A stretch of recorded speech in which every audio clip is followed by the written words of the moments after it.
Ha llegado Marieta, podemos empezar.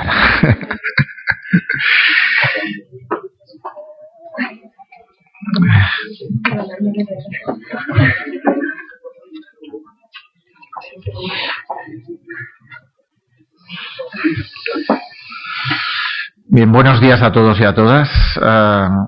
Vamos a empezar esta jornada sobre resultados en salud, costes y diabetes en Andalucía, que tiene un hashtag que se llama Resultados Diabetes, y va en una línea de que desde el Plan Integral de Diabetes en Andalucía, una de las líneas que ha trabajado, les parece fundamental y quiere además destacar qué línea de resultados en salud se está obteniendo en Andalucía, pues nos parecía que era muy importante que el tema resultados tuviera un peso importante en estas jornadas. También las jornadas tienen una parte de análisis de costes, en la cual se van a contar diferentes estudios sobre el tema de costes, sobre el tema de la eficiencia del tratamiento y sobre el tema de la tecnología y los costes en diabetes. Por tanto, va a ser una mesa más centrada en costes. Un tercer bloque va a estar centrado en el hecho de el empoderamiento del paciente, la adherencia, el papel de la experiencia del paciente y el tema de la educación terapéutica, de la educación diabetológica como un aspecto importante a tener en cuenta. Y por último trabajaremos el tema de las tecnologías, todo el mundo tecnológico, lo que puede aportar, lo que puede cambiar el ámbito de la diabetes, hasta hacia dónde nos vamos, la tecnología también como elemento de información y como elemento de datos, de información, de apoyo, de tener en cuenta qué elementos están ahí para poder avanzar. Por tanto, eso va a ser el conjunto de la jornada, que va a empezar con María Asunción Martínez Broca, que es la directora del Plan de Diabetes, dándonos las claves de los resultados en salud del Plan de Diabetes en Andalucía, que son muy jugosos, muy interesantes y que creo que aportan unos avances muy importantes a destacar del trabajo de los profesionales para devolver, ¿no?, que el trabajo diario en lo que hacéis en el ámbito del trabajo con los pacientes tiene unos resultados muy importantes, algunos de ellos excelentes, ¿no?, diría yo, ¿no? Y básicamente eso sería este primer acto de bienvenida y quería hacer un apunte sobre una cosa que me parece importante, y es el papel de esta escuela, de la Escuela Andaluza de Salud Pública en diabetes. Dice, la escuela normalmente diría no es un tema central la diabetes, pero viendo el conjunto de actividades relacionadas con diabetes, pues me parece que es un aspecto a destacar. El año pasado hicimos 2 jornadas sobre el tema de diabetes, una hablando de diabetes y comorbilidad y otra hablando, utilizando qué se hace en varias comunidades autónomas, en concreto en Extremadura y Castilla-La Mancha. Además, ha habido sesiones de trabajo hablando de conversaciones en diabetes, en la cual estaba actividades entre el Picuida y la Escuela de Pacientes. Se han desarrollado 2 diálogos EAS. Un diálogo EAS es una conversación entre 2 profesionales que abordan una temática. 2 de ellos han sido relacionados con la diabetes. Además, ha habido, creo recordar, 8 videochats de la Escuela de Pacientes ligados a diabetes, ¿no? Retinopatía diabética, diabetes y deporte, bombas de insulina, diabetes y obesidad, adherencia terapéutica, diabetes e infancia. Es decir, que por tanto 8 espacios de entrevista a profesionales o a expertos sobre el ámbito, recogiendo preguntas de pacientes, que puede haber llegado a unas 300 preguntas que han sido contestadas por parte de expertos para el tema de la diabetes, pues un elemento también muy importante a destacar, ¿no? También la escuela tiene una red, junto con la Consejería, con la Secretaría General de Salud Pública, tiene una red de trabajo conjunto entre profesionales, una red que tiene un elemento muy importante centrado en formación, pero no únicamente, formación e información, en la cual es una red de educación diabetológica, que es una línea de trabajo del plan integral muy importante, y que ahí también hay mucho trabajo. Y por último, durante el año 2016, la Escuela de Pacientes, que gestiona la Escuela Andaluza de Salud Pública, ha desarrollado 40 talleres en el ámbito de la diabetes durante el año 2016, 40 cursos con pacientes, de formación entre pacientes, de formación de formadores o de formación entre pacientes, ¿no? Por tanto, si sumamos el conjunto de actividades de la escuela de cara al ámbito de la diabetes, pues creo que tenemos un ámbito muy trabajado y que creo que es importante que sigamos durante este año trabajando para conseguir un apoyo al plan, un apoyo a los profesionales, un apoyo a los pacientes, un apoyo a trabajar en red como líneas de trabajo de la escuela, y que el conjunto de lo mismo permita avanzar en eso. Incluso recordaba que también tenemos algunos estudios hechos, algunas investigaciones desarrolladas en el ámbito de diabetes, que por tanto unos y otros creo que nos dan. Y también recuerdo ahora que la escuela ha tenido un papel importante en el trabajo, no de una ley ligada a la diabetes, pero que sí tiene su relación con la diabetes, que es la llamada ley de obesidad, ¿no?, que está en el Parlamento en estos momentos, en la cual esperemos que una ley que tenga su impacto, porque el hecho de la obesidad y la diabetes son dos aspectos que están relacionados y que habrá que trabajar para disminuir esa relación, y por tanto disminuir la obesidad para que no afecte a más número de personas con diabetes, ¿no? Y nada más. Muchas gracias por venir, por estar aquí, los que vienen de fuera, que están en primera fila, tal, los que habéis venido de donde sea, tal, que os sintáis como en vuestra casa. Y nada, paso a presentar a María Asunción Martínez Broca, directora del Plan de Diabetes, y para que nos dé la primera conferencia sobre resultados en salud del Plan de Diabetes de Andalucía. Ella es médico endocrino del Hospital Virgen del Rocío, y desde hace ¿cuánto tiempo llevas de directora?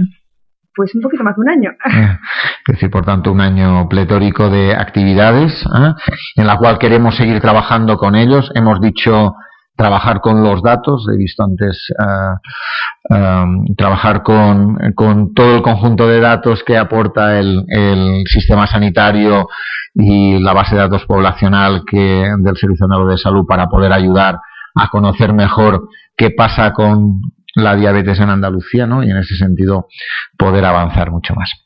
Muchas gracias, Marieta, ya sabes que el plan tiene su casa en esta escuela, ¿eh?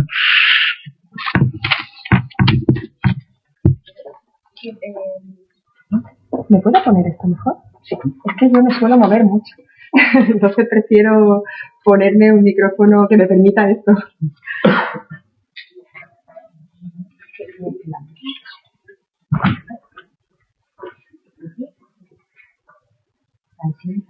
¿Sí? ¿Se oye?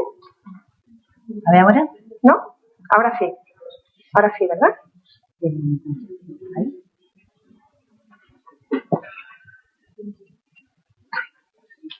Y el pasador está aquí. Bueno, buenos días a todos.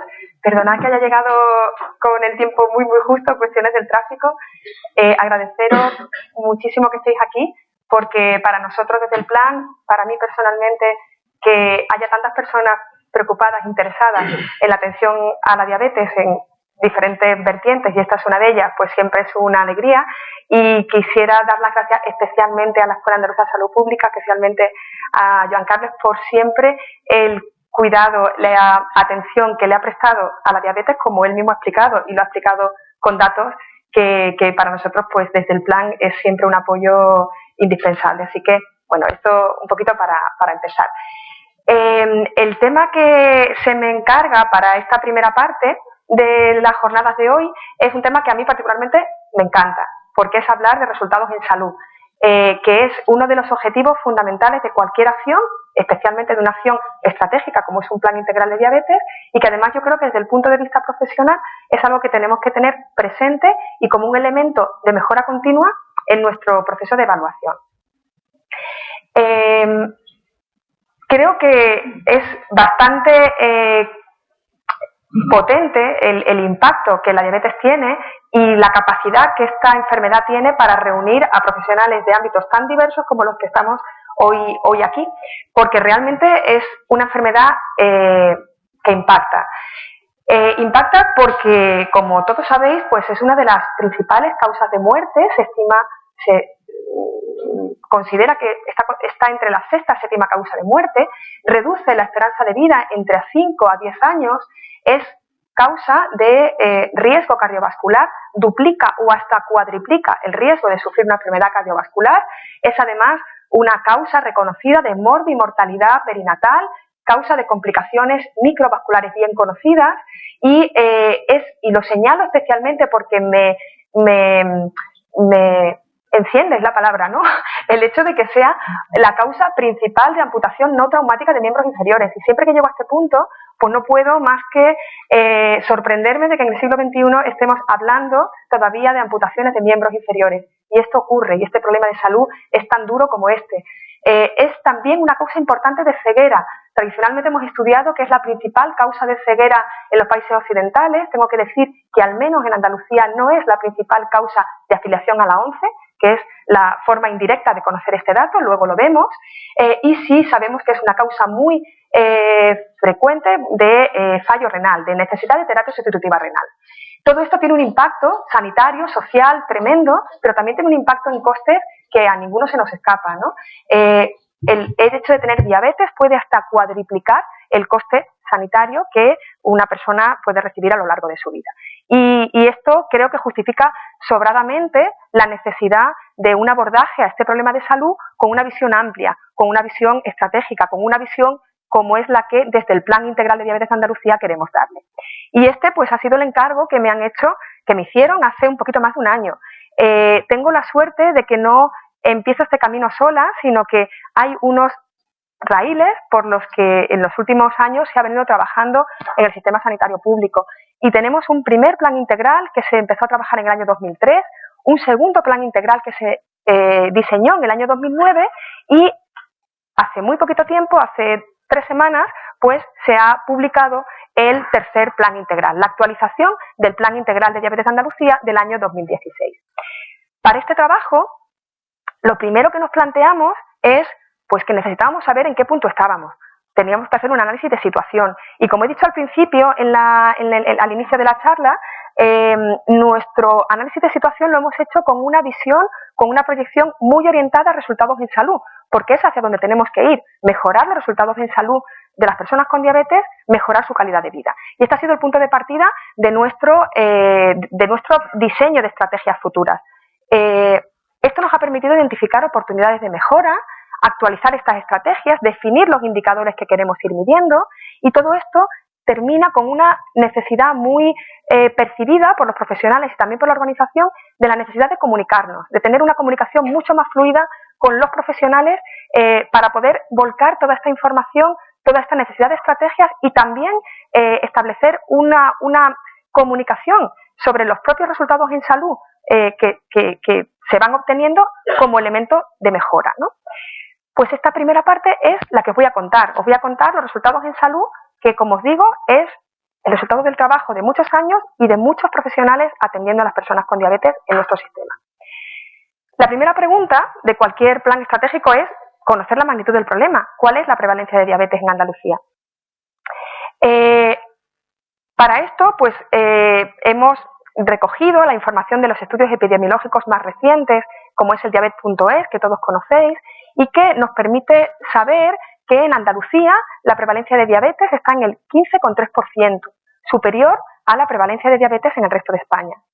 Esto, si lo traducimos a un número que nos podamos llevar a casa, un mensaje que nos podamos llevar, pues nos dice que aproximadamente 1 millón de andaluces adultos tienen diabetes en Andalucía. De ellos, unas 630.000 son personas diagnosticadas, personas que tenemos incluidas en nuestro proceso asistencial diabetes que todos conocéis. Y que aproximadamente 1 de cada 3 tiene diabetes y no lo sabe. Esta proporción es inferior a la que se reporta en el resto de España. Se viene a decir que en los países occidentales hasta 1 de cada 2 tienen diabetes y no lo saben, pero evidentemente a nosotros desde el plan no nos es suficiente. Me parece una proporción muy alta, que 1 de cada 3 no tenga diabetes y no lo sepa, aunque esa proporción sea inferior al resto de España. Quizá en esta proporción haya influido un trabajo de cribado oportunista bien establecido en primaria y que pues, nos ha ayudado a reducir esa proporción, pero aún ahí tenemos mucho que trabajar. Os pongo esta fotografía, esta imagen, porque nos gusta mucho. Esta es una fotografía real, la pirámide real de distribución de personas con diabetes en Andalucía, y está tomada de la base poblacional de salud, que como sabéis es una estrategia de análisis de datos de epidemiológico de nuestro sistema muy potente, que yo creo que nos va a dar la respuesta a muchas preguntas que nos vamos a plantear en el ámbito de la diabetes y en el ámbito de otras muchas enfermedades, ¿no? En esta base poblacional de salud, que bebe de muchas fuentes, CMDD, fuentes de primaria, sabemos que la distribución de personas con diabetes es esta y que hay 680.000 personas con diagnóstico de diabetes, establecido ese diagnóstico por los diferentes contactos con el sistema. Es decir, que también tenemos aquí un área de mejora, ¿no? Tenemos unas 50.000 personas que tienen diabetes en su contacto con el sistema sanitario, pero no están incluidos en este proceso protocolizado, ordenado, de seguimiento, que es el proceso asistencial diabetes desde atención primaria. Y hay otra cuestión que también nos preocupa mucho. Hay 1 millón de andaluces adultos con diabetes, pero hay aproximadamente la misma proporción, la misma prevalencia de personas con alto riesgo de desarrollar diabetes, lo que tradicionalmente se llamaba prediabetes, que es un término clínico que a mí me gusta mucho y que he recuperado, situaciones de tolerancia normal a la glucosa, glucemia basal alterada o ambas. 1 millón de andaluces están en alto riesgo de desarrollar diabetes. Y esta es la foto, esta es la realidad a la que nos enfrentamos y este es el reto que nos espera, ¿no? ¿Y por qué ocurre esto? ¿Por qué tenemos esta elevada prevalencia de diabetes en Andalucía? Pues fundamentalmente porque nuestra prevalencia del principal factor de riesgo, que es el sobrepeso, el exceso de peso, es muy elevada en Andalucía. Estas son las encuestas europeas de salud, que como sabéis son encuestas autodeclaradas, de peso y de talla autodeclarada. Y todos sabemos que cuando es autodeclarado, la prevalencia se infraestima, porque con esta autoestima tan estupenda que tenemos, todos nos creemos más altos y más delgados de lo que realmente somos. O sea que realmente la prevalencia de obesidad, de exceso de peso, en cualquiera de estas comunidades autónomas, probablemente no, seguro es superior. En cualquier caso, como este sesgo es común a todas las comunidades, sí podemos decir que al menos en estos datos de prevalencia declarada de obesidad y sobrepeso, Andalucía se encuentra en los límites más altos, en los niveles más altos. Esto sería la media española, esto sería la media, la prevalencia de obesidad y de sobrepeso en Andalucía. Pero si vamos a estudios epidemiológicos que van expresamente a conocer ese dato de forma exacta, no autodeclarado, sino de forma medida, los datos, la fotografía es aún peor. Fijaros, esto también está derivado del Diabet.es y analiza la prevalencia de factores de riesgo vascular. Como decíamos antes, la prevalencia de diabetes y de prediabetes en Andalucía con respecto al resto de España es mayor. Y fijaros, la prevalencia de obesidad abdominal y la prevalencia de obesidad, que es del 37% en relación al resto de España.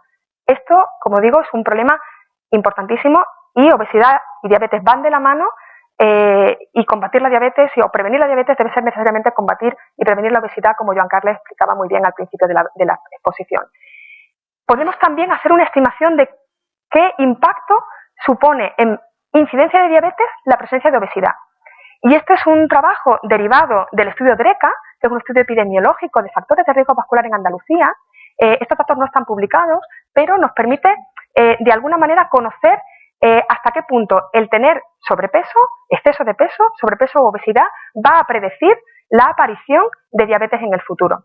En esta cohorte seguida, durante pues, todo este periodo de tiempo, analizamos el número de nuevos casos de diabetes que ocurren a lo largo de este seguimiento y qué porcentaje de personas que debutan con diabetes a lo largo de este seguimiento tenían exceso de peso al inicio del seguimiento de la cohorte.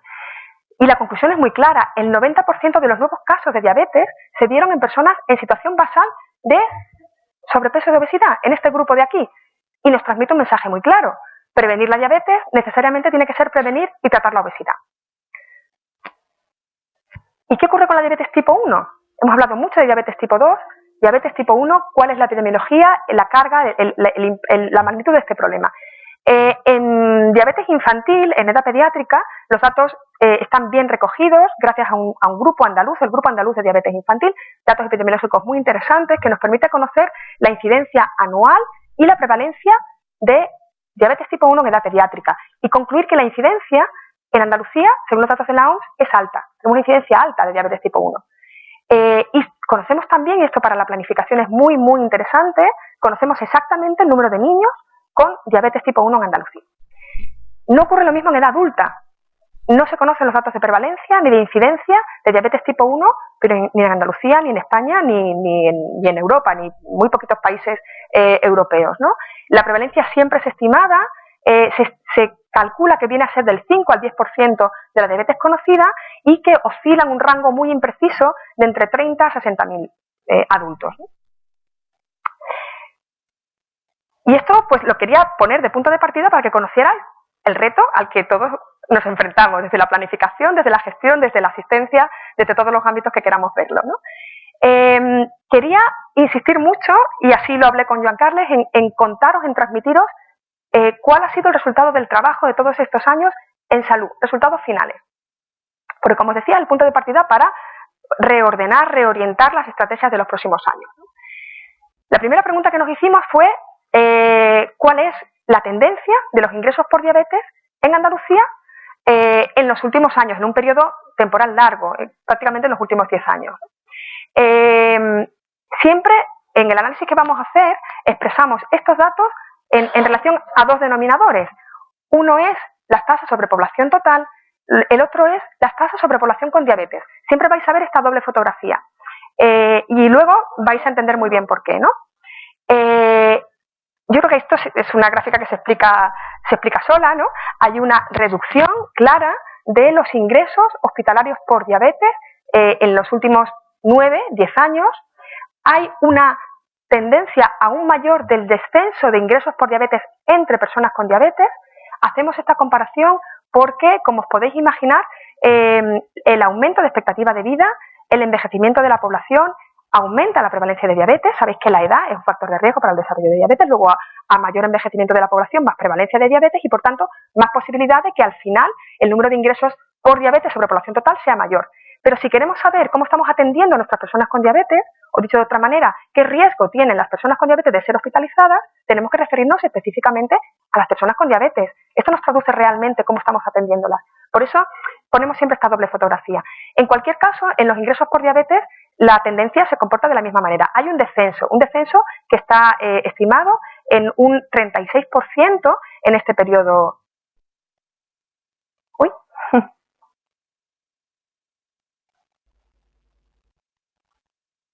Vale, en este periodo temporal, ¿no? Si queremos ponerlo en contexto con el resto de las comunidades autónomas y con la media nacional, pues nos alegramos mucho cuando vimos esta fotografía, ¿no? Esta imagen por primera vez. Estos son datos del Ministerio, estos no son datos propios. Los datos anteriores eran datos analizados por nosotros. Estos son datos del Ministerio, datos oficiales que tenéis accesibles en esta fuente. Y como veis, los ingresos por diabetes en Andalucía se mantenían muy pegaditos a la media de España, a la media española, y desde el año 2005-2006 hay un despegue bastante claro que continúa y que nos sitúa actualmente en una de las tasas más bajas de todas las comunidades autónomas. Y esto, pues, la verdad que es una primera imagen que nos ha alegrado. ¿Qué ocurre con las complicaciones? De forma específica, queríamos saber qué está pasando con las complicaciones principales, las que son la principal causa de mortalidad entre las personas con diabetes, son las enfermedades cardiovasculares, y de nuevo hacemos el mismo análisis que os comentaba al principio. Esta gráfica se expresa en función de la población total. Esta se refiere, denominador, a las personas con diabetes. Esto nos permite saber la carga de enfermedad que existe y esto de alguna manera refleja la atención específica que estamos haciendo sobre las personas con diabetes. La parte de arriba son los ingresos por ictus en personas con diabetes. Los ingresos por infarto agudo de miocardio, y en esta parte inferior, las tasas son mucho más inferiores, son las descompensaciones agudas, cetoacidosis, descompensaciones hiperosmolares, y este problema que os decía al principio que nos tiene absolutamente descompuestos, que son las amputaciones de miembros inferiores, tanto mayores como menores. Si veis esta gráfica, pues podríais decir, realmente no ha habido un cambio llamativo, parece que se mantienen estables, a pesar de todos nuestros esfuerzos, ¿no? Y esto es así, es real. La carga de enfermedad, la necesidad de ingreso hospitalario por este problema de salud es así de estable y así de importante, y esto tenemos que saberlo. En esta fotografía influye mucho lo que os decía al principio, la prevalencia de diabetes, que es creciente, la expectativa de vida de los pacientes, que afortunadamente es creciente. Por tanto, la prevalencia de diabetes es muy alta. Pero si queremos saber cómo estamos atendiendo a nuestras personas con diabetes, y lo hacemos expresándolo sobre población con diabetes, la fotografía cambia bastante. El riesgo de que una persona con diabetes sufra un infarto agudo de miocardio o un ictus ha descendido notablemente. Este descenso está pues en torno a un 20-25%, las amputaciones se mantienen prácticamente estables y si hay un descenso muy llamativo de las complicaciones agudas, que se sitúan en un descenso aproximadamente del 40%, ¿vale? Lo que nosotros pues traducimos como que efectivamente hay una reducción notable de las tasas de ingreso por complicaciones agudas y crónicas, fundamentalmente infarto y ictus, entre la población con diabetes. Pero que tenemos que saber que los ingresos por complicaciones de la diabetes siguen siendo una cosa importante y estable de ingresos hospitalarios, y que esto lo va a seguir siendo porque la prevalencia es elevada y la expectativa de vida es alta. No sé si estáis un poquito en línea conmigo, si no después en el debate lo podemos discutir. ¿Qué ocurre con las amputaciones? Bueno, pues aquí tenemos otra fotografía que también nos preocupa mucho. Las tasas de amputaciones en varones es mucho más elevada de lo que es en mujeres. Si queréis ver los números absolutos, los tenéis disponibles aquí. Separamos siempre en amputaciones mayores y amputaciones menores, porque lo que hemos observado es que cuando se establecen medidas de atención al pie diabético, suele haber un incremento inicial de las amputaciones menores, lo que, si no lo desglosas, te podría dar una imagen falsa de que algo malo está pasando, se actúa más precozmente y, por tanto, ocurren más amputaciones menores, pero disminuyen claramente las mayores, las que tienen un mayor impacto social, sanitario y funcional, ¿no? Si analizamos estas tasas, pues prácticamente en hombres hay una ligerísima tendencia al descenso. En mujeres sí que observamos este descenso, pero para nosotros no es suficiente y el trabajo en la prevención de la amputación, actuando en la prevención del pie diabético, es una línea estratégica clave, ¿no? Y con respecto a la terapia sustitutiva renal, bueno, pues la prevalencia de terapia sustitutiva renal en personas con diabetes se ha incrementado en los últimos años, también el número de casos nuevos, los casos incidentes. Si veis esta foto, posiblemente pudierais pensar qué está pasando, ¿no? Que cómo estamos atendiendo o previniendo la nefropatía diabética cuando realmente parece que el número de casos está aumentando, pero esa interpretación probablemente no sea tal que así, porque, entre otras cosas, las indicaciones de terapia sustitutiva renal han aumentado en los últimos años. De hecho, hace muchos años, la diabetes era un motivo de exclusión a terapia sustitutiva renal, ¿no? Luego, las indicaciones han cambiado, se han flexibilizado, afortunadamente, y de nuevo, la expectativa de vida es mayor, la comorbilidad es mayor, y por tanto el riesgo de que las personas con diabetes por esta comorbilidad y esta edad puedan entrar en enfermedad renal crónica terminal es también mayor, ¿no? Es decir, no lo interpretamos como una mala atención, una mala prevención de la nefropatía diabética, sino realmente un cambio de indicaciones en la propia terapia sustitutiva renal. Hablamos al principio de la diabetes como causa de ceguera. Y siempre tenemos todos como muy grabados a fuego, ¿no? Que la diabetes es la principal causa de ceguera en países occidentales, fundamentalmente en las personas en edad laboral. Es cierto que es una causa importantísima, prevenible, esta es la buena noticia. Y lo que hemos hecho para poder conocer esa respuesta en Andalucía es aproximarnos a través de la afiliación a la ONCE, con todos los sesgos que esto tiene, porque como sabéis la afiliación a la ONCE es voluntaria, no es un registro digamos obligatorio, pero sí nos permite de forma indirecta ver qué está ocurriendo, ¿no? Este sería el porcentaje de afiliación a la ONCE que cómo ha evolucionado desde el año 2000 al año 2014. Esta quesito de aquí corresponde a la afiliación por retinopatía diabética. Ha disminuido el porcentaje de afiliación por retinopatía, también el número absoluto, y este comportamiento es reproducible en el grupo, digamos, que más preocupa, que es el grupo de gente más joven, del grupo, como decíamos, de edad laboral, de 30 a 65 años. Disminuye la retinopatía diabética como causa de afiliación a la ONCE en porcentaje y en números absolutos. Algo me sabotea, pero a ver, ahora. Luego quizá podamos analizar cuáles pueden ser las causas de este descenso, ¿no? Porque quiero contaros en detalle el programa de despistaje de retinopatía diabética. Y si vamos a resultados en salud y a resultados duros, potentes, pues vamos a ver qué está pasando con la mortalidad por diabetes en Andalucía, cuál es la tendencia de mortalidad por diabetes en Andalucía, tanto global como mortalidad prematura. Fijaros, esta es la evolución de mortalidad por diabetes en España, esta es la mortalidad por diabetes en Andalucía. Observáis que la tendencia es distinta, la pendiente es mucho mayor en la mortalidad por diabetes en Andalucía, y hay como dos puntos de inflexión, ¿no? Un poco al principio de los años 90 y pues en torno a los décadas del 2010 en adelante. Y este descenso de mortalidad es prácticamente paralelo, esta tendencia, esta pendiente es prácticamente superponible a la que ocurre en mortalidad prematura, es decir, que está disminuyendo la mortalidad por diabetes y lo hace a expensas, sobre todo, de un descenso de la mortalidad prematura. Esta sería un poco la lectura. Y además, se me olvidaba, es importante, se sitúa por debajo de la tasa nacional. De nuevo, si hacemos la comparación con el resto de las comunidades autónomas, estos son datos del Ministerio, no son datos propios, son datos del Ministerio, pues comprobamos lo que hemos visto. Fijaros cómo va disminuyendo, ¿no?, la mortalidad por diabetes.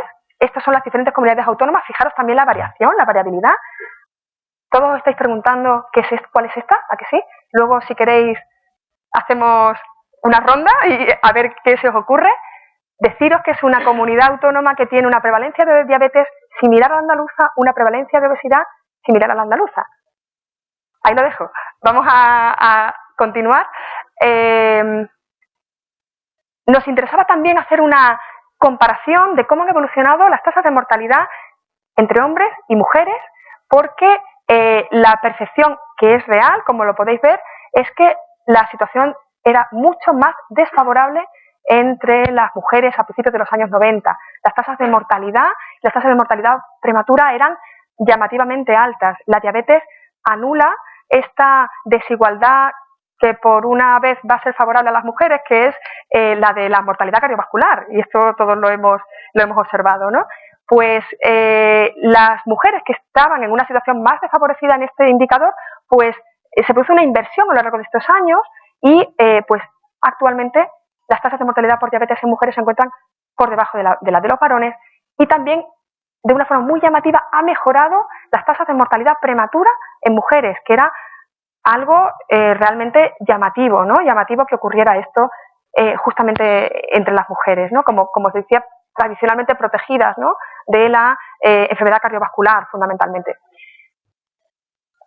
Y me podéis decir, con toda la razón, bueno, que esto probablemente pues tenga que ver con otros factores que no tienen que ver con la asistencia sanitaria, que pueden tener que ver este descenso de mortalidad pues con una mejora de la educación sanitaria en general, de la situación socioeconómica, múltiples razones que evidentemente impactan en la mortalidad. Para responder a esta pregunta, ¿hasta qué punto esto que estamos observando en diabetes ocurre en diabetes de forma específica o es el reflejo de una mejora en las condiciones de vida generales de nuestra comunidad? Pues hemos hecho esta comparación. Lo que hacemos es pues comparar cómo se ha comportado el descenso de la mortalidad general en España y en Andalucía. Como podéis ver en esta gráfica, veis que el descenso es exactamente igual y sin embargo no ocurre así en la mortalidad por diabetes. Es cierto que estábamos en una situación mucho más desfavorable, pero la tendencia no tiene nada que ver. Aquí hay algo más allá de los factores generales que están contribuyendo a una disminución de la mortalidad general. Y no podemos saber cuál es la razón. Lo que os ponemos es la información, es la fotografía, es los datos objetivos. Podemos interpretarlos o hacer una propuesta desde nuestra posición y evidentemente pensamos que en esta mejora específica de la mortalidad por diabetes, pues los factores generales no lo explican totalmente y que tiene que haber otros factores.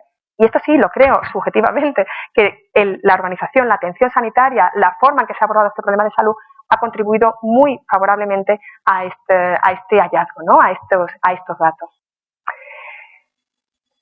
Quería contaros, tengo muchas cosas que contaros, pero quería contaros de forma específica algunos programas del Plan Integral de Diabetes.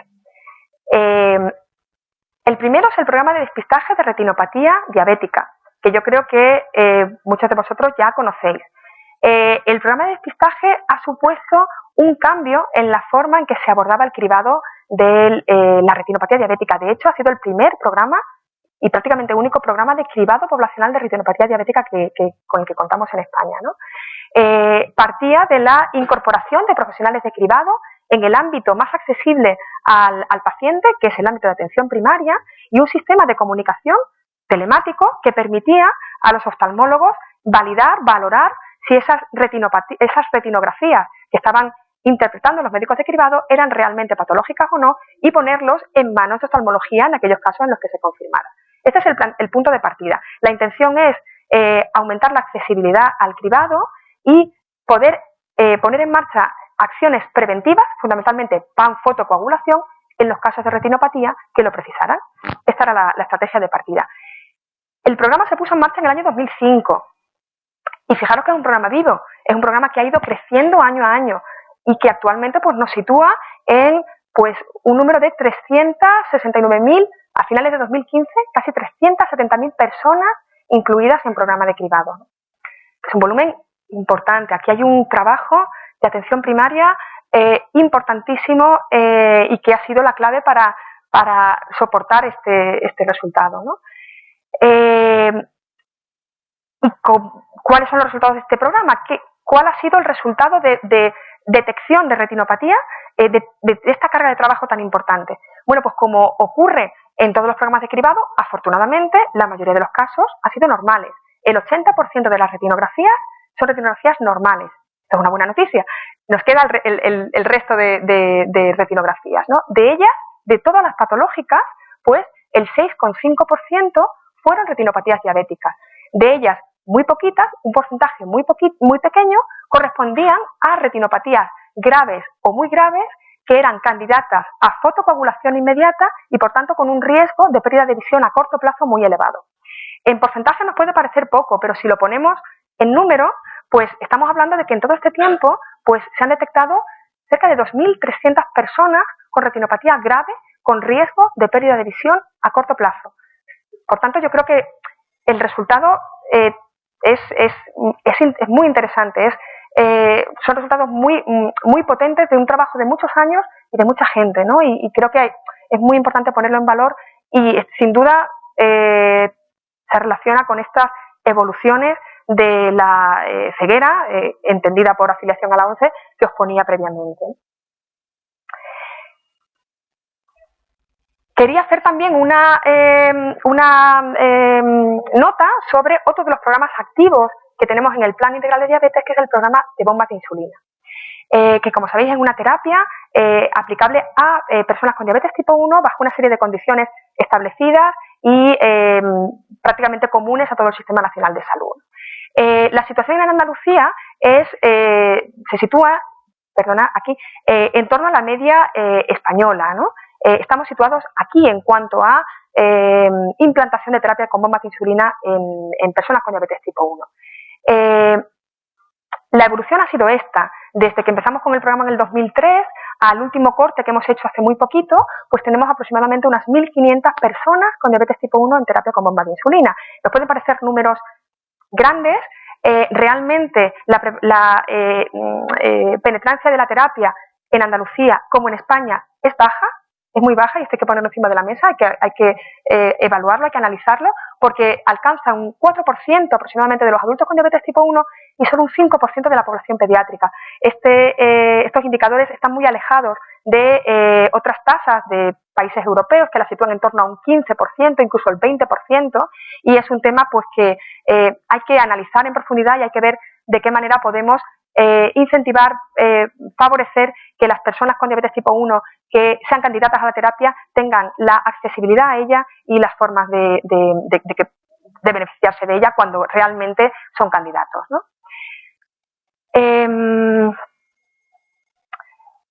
Termino muy rápidamente con algunos datos más específicos sobre los indicadores de calidad del Plan Integral de Diabetes.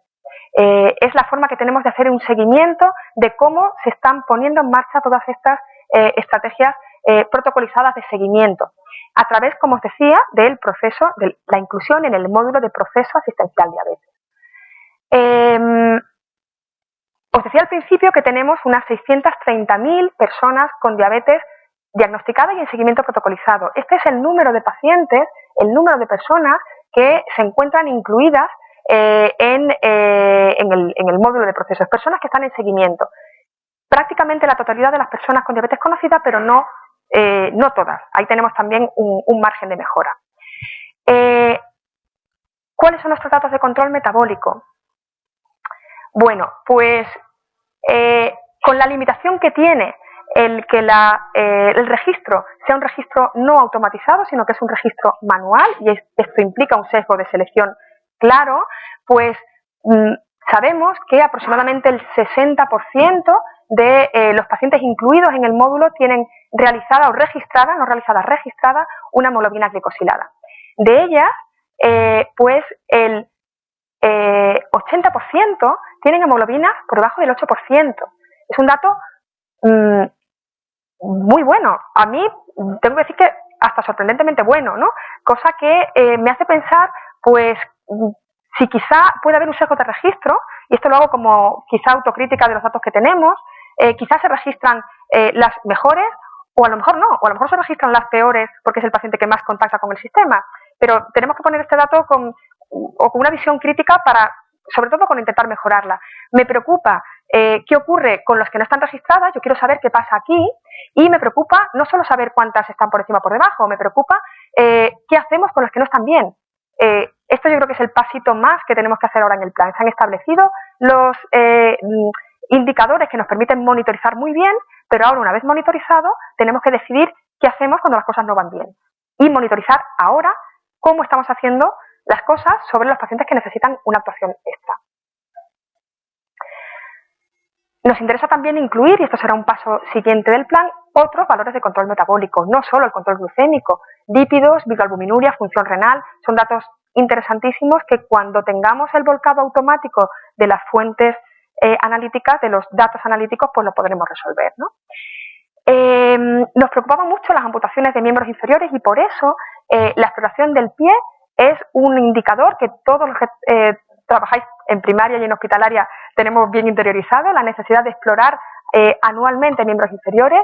El porcentaje de registro es muy bajo, está pues en torno a un 40% de los pacientes registrados, de los pacientes en proceso, tienen registrado la exploración del pie, lo que nos obliga a pues insistir en la cobertura en este parámetro, porque es fundamental para prevenir la úlcera del pie diabético y por tanto la amputación de miembros inferiores, y hay que de nuevo insistir no solo en registrar y hacer, sino en aquellos que tienen una situación de riesgo, actuar. Y nuestro papel será monitorizar ahora, de la misma manera que hacemos con el control metabólico, cómo se está actuando sobre aquellos pacientes que tienen un problema de alteración o de predisposición a la úlcera. Para terminar, yo sé que son muchos datos, ¿no?, que hemos venido trabajando en estos últimos casi años, en este último año. Yo destacaría lo siguiente, no sé si después de este tiempo estáis de acuerdo conmigo. Yo creo que los datos de prevalencia y las predicciones futuras, que son las que son, y los datos son así de impactantes, nos obligan, sobre todo y con una visión de plan integral, a establecer estrategias de prevención. Es clave, es inabordable si no damos un paso atrás y revertimos esta prevalencia creciente de diabetes vinculada fundamentalmente a prevalencia de obesidad y prevenible con fomento de estilos de vida saludables. Los datos objetivamente nos dicen que los resultados en mortalidad y en morbilidad por diabetes son favorables y esto nos alegra mucho verlo y nos alegra mucho compartirlo. Nos queda un problema, nos quedan muchos problemas, pero el tema de las amputaciones de miembros inferiores es un problema de primer orden y es una estrategia prioritaria en nuestro plan. El impacto que la atención a la diabetes supone en la organización sanitaria es elevado y a pesar de que la organización sanitaria ha mejorado algunos de estos indicadores, sigue siendo elevado y además es creciente y que creo que no hay duda de que se trata de un problema de salud complejo y que precisa y este plan horizontal de salud demuestra que es efectivo para mejorar indicadores de resultados en salud tan potentes, ¿no?, como los que hemos presentado. Este es el reto que nos queda. Estas son las estrategias que se recoge ya la actualización 2016 del Plan Integral de Diabetes y en ella pues abordaremos cuestiones tan relevantes como la comunicación hacia los pacientes, hacia los profesionales, la información, la prevención y la detección precoz, estos dos problemas que os señalaba inicialmente, la atención compartida, este reto de la atención interniveles en situaciones de especial complejidad, la educación terapéutica, una herramienta indispensable para dar autonomía a los pacientes y mejorar resultados en salud y mejorar su calidad de vida, situaciones especiales como puede ser la atención a la infancia, que están recogidas también en el plan integral, favorecer, promover la participación de los ciudadanos en todo este proceso, en la evaluación de los resultados, en la reorientación de las estrategias que tengamos que poner en marcha, la formación de nuestros profesionales. La diabetes va muy rápido, las evidencias van rápido, el desarrollo profesional tiene que ir acorde a una formación también rápida, porque así nos lo piden nuestros pacientes, apoyar la investigación en todos sus ámbitos, epidemiológica, clínica, experimental, adecuar los recursos para que todo esto sea posible y hacer también que los sistemas de información y de evaluación sean lo más fiables posibles para realmente monitorizar cómo estamos haciendo las cosas. Y muchísimas gracias.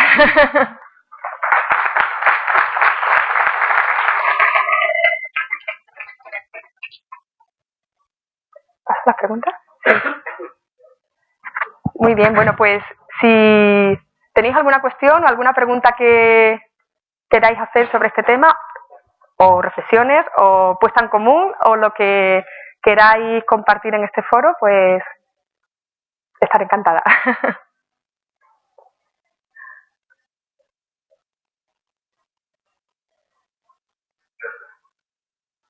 Sí, por allí hay una pregunta, un poquito lejos, ¿no?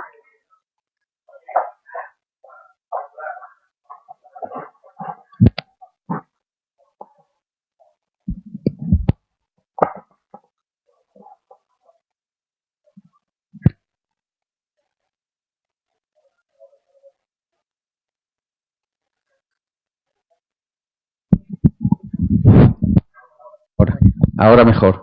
Buenos días, muchas gracias por la exposición. Tengo una duda que puede ser una perogrullada, pero me gustaría saber, en las causas de ingresos hospitalarios con y por diabetes, ¿cuáles se consideran ingresos hospitalarios? ¿Hay una uniformidad en todo el territorio andaluz? En el hospital.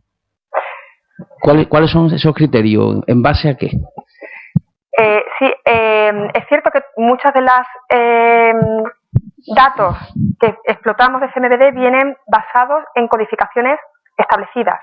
Es decir, están detalladas cuáles son las situaciones que se catalogan con un número determinado, con un código determinado y que se engloban dentro de esta categoría. Se entiende por ingresos por diabetes todas aquellas situaciones cuya descompensación y cuyo ingreso es atribuible directamente a la diabetes. Se excluye cuando queremos analizar ingresos específicos, por ejemplo, complicaciones específicas, infarto en personas con diabetes, ictus en personas con diabetes, lo analizamos de forma independiente. Es un conjunto de situaciones, no es una situación única, que se entiende que están causadas directamente por la diabetes, cuya causa de ingreso está directamente relacionada con la diabetes. Por ejemplo, una descompensación de una enfermedad renal crónica en una persona con nefropatía diabética. Esta persona requiere un ingreso hospitalario por una descompensación, por un empeoramiento de esa situación y se atribuye directamente a la diabetes, entraría en esta categoría. Gracias. Luego, ¿no existe un protocolo como tal? Sí, claro. Las codificaciones,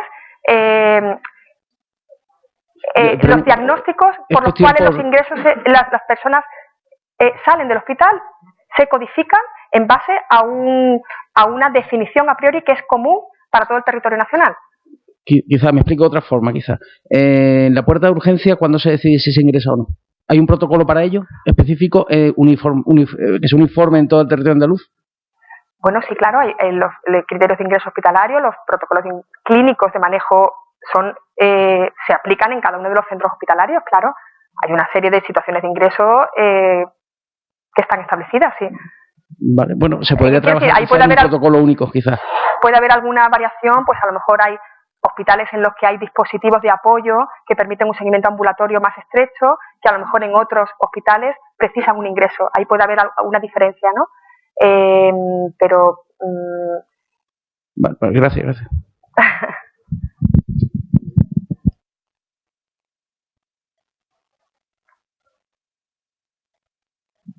Hola, buenos días.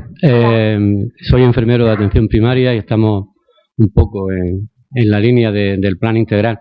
Me gustaría saber si en esta última versión va a haber un cambio en cuanto a la política de contratación o de adquisición de servicios por parte de los gabinetes de podología, porque en las zonas rurales donde nosotros trabajamos no hemos quedado sin gabinetes de podología y por lo tanto pues podemos hacer la exploración del pie diabético, pero después no tenemos una solución directa para los pacientes, a no ser que sea derivarlo a un podólogo particular.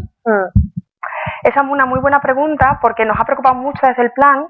El análisis que hemos hecho desde el plan es que la estrategia de podología concertada es insuficiente.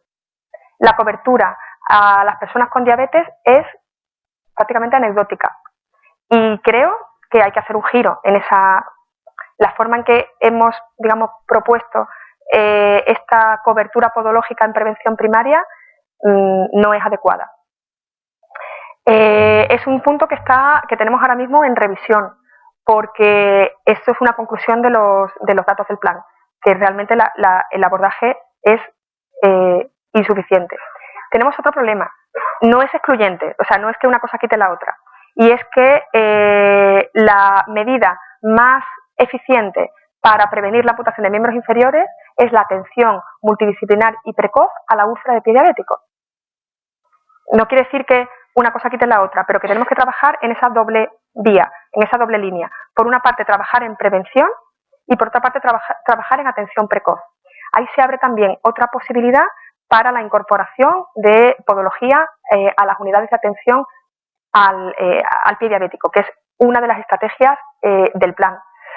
En cuanto a la pregunta concreta que tú me planteas, es decir, si va a haber una mayor apertura a la prevención primaria, a la atención podológica en prevención primaria, lo estamos todavía valorando. La limitación que tenemos ahí muchas veces no es del propio sistema, es de la propia disposición de los gabinetes podológicos, que tenemos muy poca adherencia, muy pocos podólogos se adhieren al concierto y por tanto, al final, el acceso de los pacientes a esos gabinetes podológicos es tan difícil que el paciente no acude. Este es un problema real que tenemos.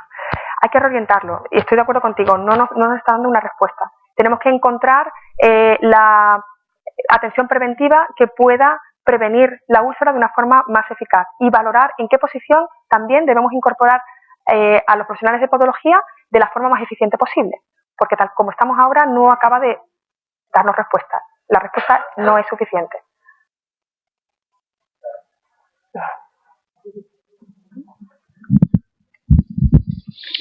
Hola, buenos días. Yo soy enfermera en atención primaria y soy podóloga.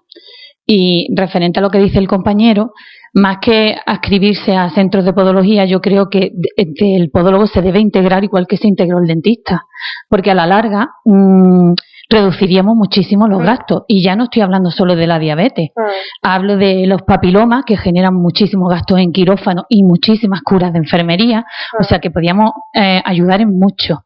Y luego aparte del profesional de podología, también el pie diabético, la exploración del pie diabético tiene una laguna muy importante, y es que cuando nosotros detectamos un déficit de sensibilidad, ya sea por obstrucción de la circulación, por una mala diabetes, no tenemos luego una canalización para mandar a ese paciente, porque las unidades solo reciben pacientes que ya tengan o la úlcera instaurada o un compromiso circulatorio muy importante, pero en cuestión de prevención se corta el eslabón ahí, ya está, ahí no hay nada más. Entonces yo creo que es una parte importante que habría que mejorar.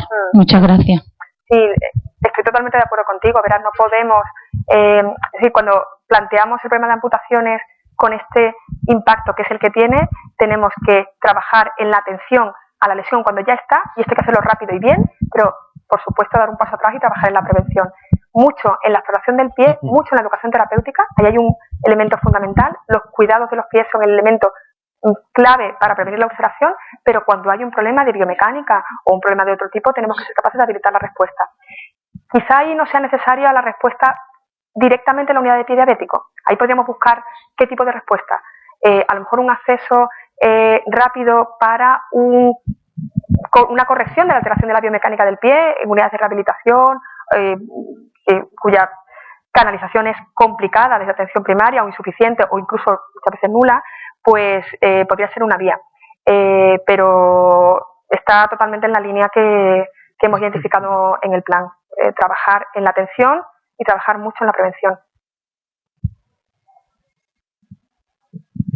Hola, yo soy nefrólogo de Málaga y quería hacerte una pregunta y hacer un comentario. La pregunta es, parece que la obesidad es la locomotora, ¿no?, de la diabetes, pero ¿habéis analizado si eso se asocia a un nivel cultural bajo o a la pobreza, como ocurre en otras sociedades como la americana con pobres indicadores de salud?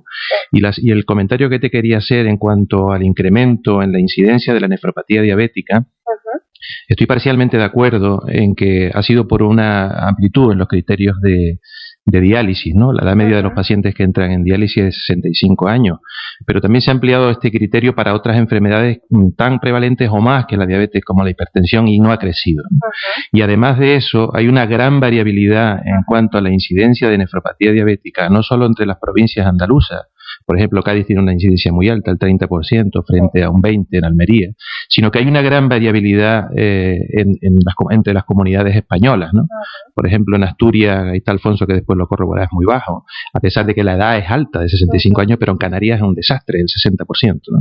Entonces tiene que haber algo más, no solamente la amplitud de los criterios, sino que tiene que haber algo más, el control de fenómenos inflamatorios, la genética, etcétera, etcétera.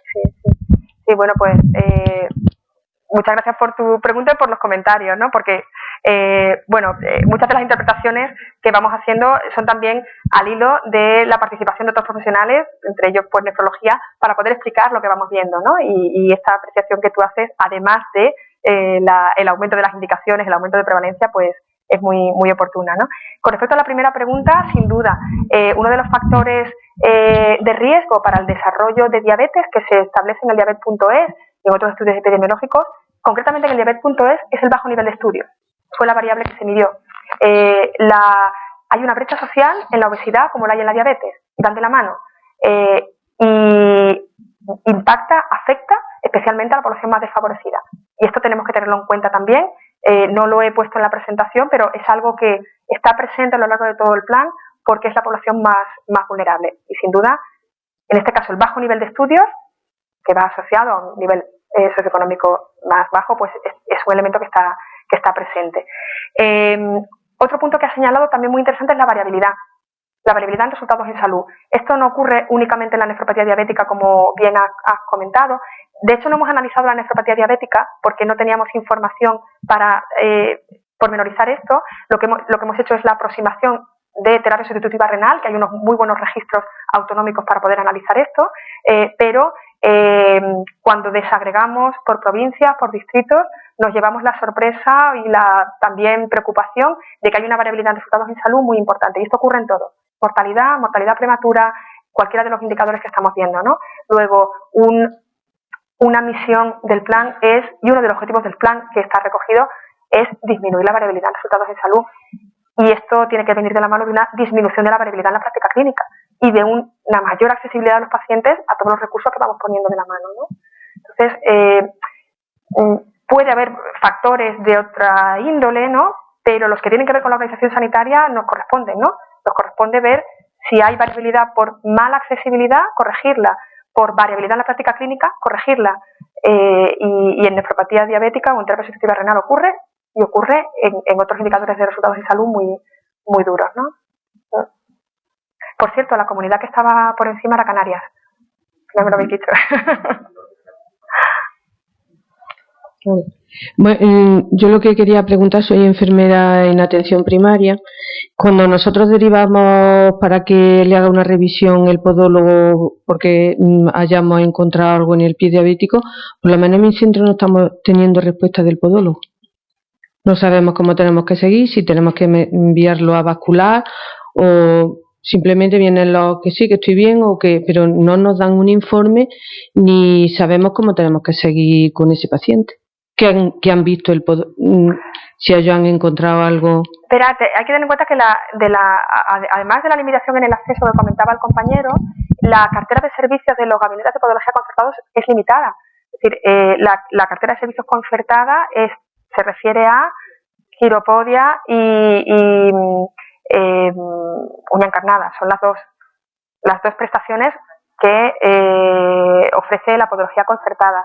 La decisión de qué hacer con este paciente más allá de la valoración por el podólogo corresponde al equipo de atención primaria o al equipo de atención hospitalaria. Si el paciente tiene una isquemia, evidentemente hay que remitirlo a cirugía vascular independientemente de lo que el podólogo pueda o no pueda hacer. Es decir, su participación no es tanto en la decisión de qué hacer con el paciente, sino en hacer las acciones que desde mi punto de vista son limitadas para atender ese problema de esa persona que deriva con diabetes, ¿no?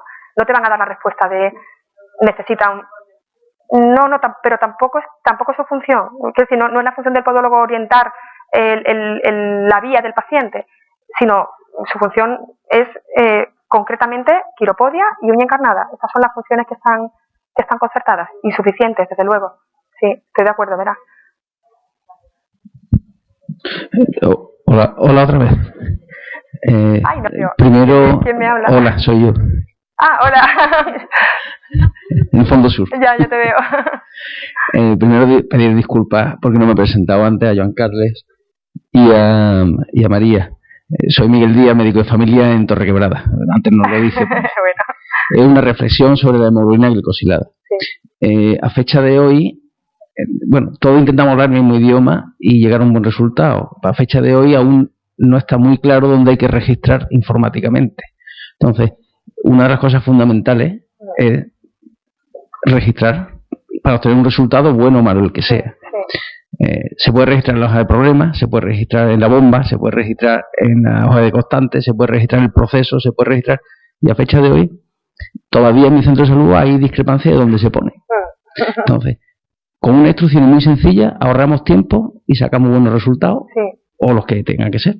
Entonces, si hay una directriz oportuna que sea uniforme en toda Andalucía, sería bueno. Sí. Gracias. Sí, totalmente. Para poder saber cómo lo estamos haciendo, tenemos que tener unos buenos registros, si no, pues todas las conclusiones pueden estar nosotros hemos sido muy críticos, ¿no?, a la hora de hacer el análisis de resultados. Primero porque yo estoy convencida, no sé qué impresión tenéis vosotros, de que el porcentaje de personas con diabetes que tienen una hemoglobina anual que están en seguimiento protocolizado es mucho mayor al 60%. No sé qué pensáis vosotros, pero lo que nos hace pensar que hay un infrarregistro. Eso como punto de partida. Luego está el registro manual y además los problemas que tú comentas. Puede haber hasta variabilidad en la zona donde se registra y por tanto luego va a ser más difícil la explotación de los resultados, que al final el objetivo no es el objetivo es un medio para conseguir que tu paciente esté bien y ver dónde están los problemas y poder reorientarlos. La solución que esperamos tener pronto, miro a Eduardo porque desde el plan tenemos muchísimo interés en esto, es en tener volcado automático de la información de los datos analíticos, porque esto nos resolvería todos estos problemas. El infrarregistro, el sesgo de registro, y tendríamos una fotografía mucho más real de lo que está ocurriendo. Se está trabajando desde los sistemas de información para esto, y yo confío que en este año poder tener esta información de manera que no dependa del registro manual y podamos, a su vez, que esta es otra misión que tenemos nosotros, volcaros a vosotros, a los profesionales, cuáles son vuestros datos. Es decir, vuestro trabajo es hacer vuestro trabajo clínico bien, ayudar en el registro de la información, y el nuestro es facilitaros esa información para que sepáis cómo estáis haciendo las cosas, ¿no? Entonces, yo tengo muchas esperanzas en que el análisis de los datos analíticos nos permita responder muchas dudas que el análisis actual que presento me genera, y aliviar mucho trabajo también a vosotros y a nosotros, que yo también trabajo en clínica. Sí, bueno, me dicen, hay una preguntilla allí. Hacemos una última pregunta y ya. Última pregunta y ya, me dicen. Yo seguiría aquí hablando toda la mañana, pero claro. Perdona que no me da ni...